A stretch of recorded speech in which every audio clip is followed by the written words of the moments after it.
Hello, in this video session I'm going to show you how to make manufacturing out transaction.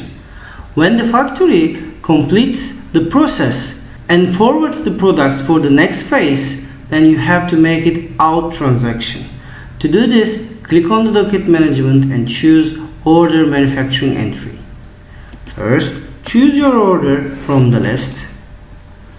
Then choose the process that you want to make out process.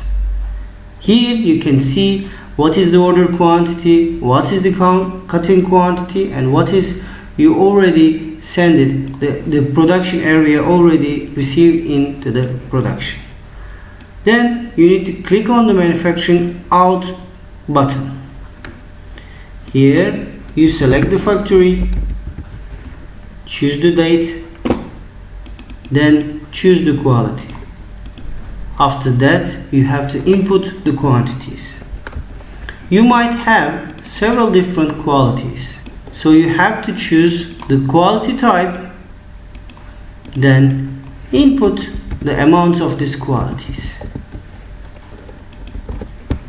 After completing all the records, click Save button.